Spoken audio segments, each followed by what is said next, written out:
what you're doing.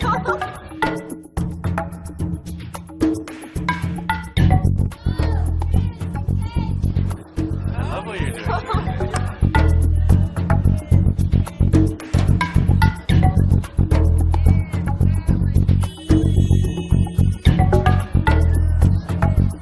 Safety in numbers.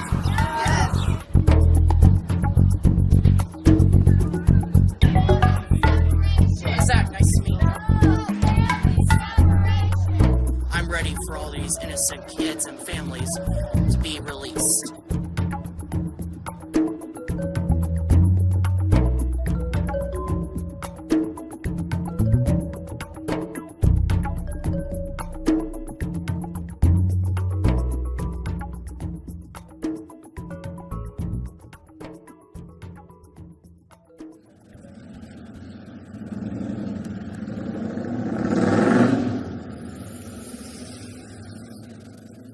So my name is Preeti Gulati Cox and I'm the local coordinator for Codepink in Kansas.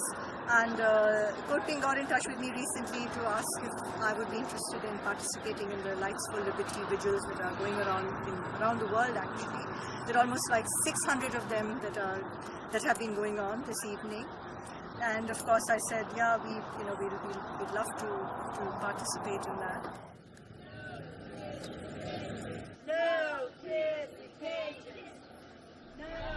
Think you're going to make a difference out here today? Well, we're hoping it's a growing, I think, concern with a lot of people, not only in Salina, but certainly this is part of a larger national effort as well. And it takes time for people to learn about how bad the conditions are down there, how bad our policies are in terms of dealing with immigrants and kids and families and so on. It's very inhumane, and I think it's frankly un-American. Yes, he should go. Yeah, he needs to go. He needs to go. Oh, President. Did he, wait a minute, did he say, he said go. Okay. Did you want a close-up of the sign? You're hearing what you want. I was hearing what I wanted to, yes, I was. Dr. Marshall. Thank you. Think you're going to do any good here today? I'll at least know that there's other people out here supporting this, and they're not alone. And that's my goal.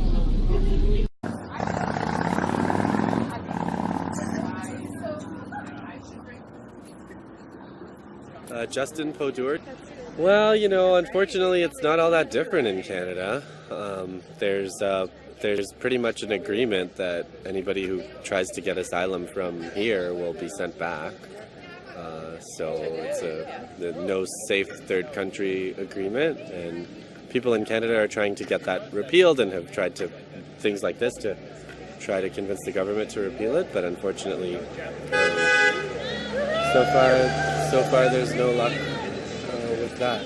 So yeah, it's a big phenomenon, and it's really heartening that there are people here protesting it.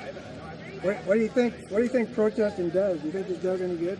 Of course it does. Of course it does. You know, people who believe that these camps should be closed and families should be reunited, they have to get together and find each other first of all. You know, if you have a presence, then people can find you, and you know, people will see that a lot of the times there's probably thousands of people that don't protest that are sympathetic to the ideas, and when they see other people doing it, they realize, oh, it's not such a big deal, it's not such a thing that I can't do, and they can do it. And if there's lots and lots of people involved, then we can actually change things. So in Canada, the provincial governments have a lot of power. So education, healthcare are both under the auspices of the provincial governments. The provincial governments that have recently been elected have all kind of been elected on austerity platforms, which means cutting public services and cutting things people value like education and healthcare. And so a lot of people have been protesting those, trying to argue that we need to preserve those, those things that are saving lives and making a real difference in people's lives, and stop the cuts. So there's a lot of kind of stop the cuts protests going on at the moment. I think there's a lot of politicians that make a lot of sense right now. We in Canada people follow Ilhan Omar and AOC and Bernie Sanders and the Green New Deal.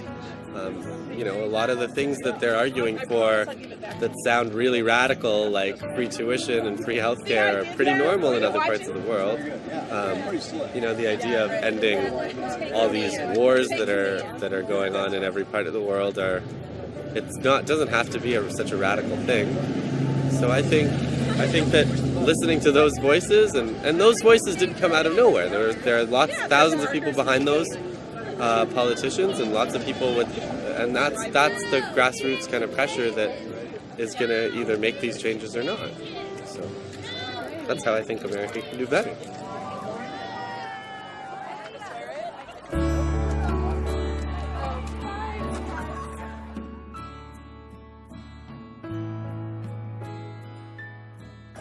But I really wanted to say one thing, because Roger Marshall, he gets away with saying things that are really not true.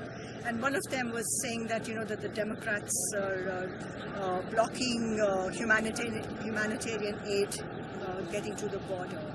And that is a total lie. And, I can't remember the figures off the top of my head, so I'll just read it out. But a week ago, Congress voted in favor of funding a package that included almost $145 million to the Department of Defense for jails, which is most likely to go to, concentration camps. $200 million to ICE, more than $1 billion to Customs and Border Patrols, and $155 million for U.S. Marshals. Where is the money for the people seeking asylum in this country? People from Honduras, from Guatemala, and a lot of these people are escaping policies of the U.S. government. We are the ones that propped up dictators in this region. And so we really need to, pay attention to details like that. We can't just get away with saying lies like Marshall does. That's what I want to say.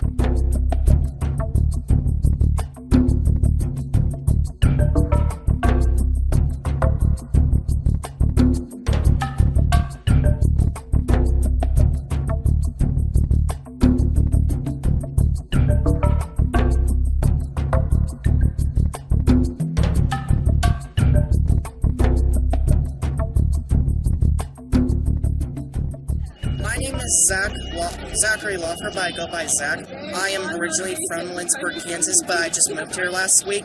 I was driving by with a friend, and I saw this, and I completely support this 100% because I have been a lifelong Democrat since birth. Why is our immigration system so messed up? And with all these laws and these prison camps that all these people are getting put in type things, it's sick. I'm sick of it. These people deserve to be treated with respect and dignity, and I'm done. I'm absolutely done with how horribly these people are being treated. Done. People are angry, and they really want to participate and have a say in what's going on in this country. And I think the people just need a little bit of motivation, and I just hope that Codepink Kansas can do that. And I'm actually really very happy.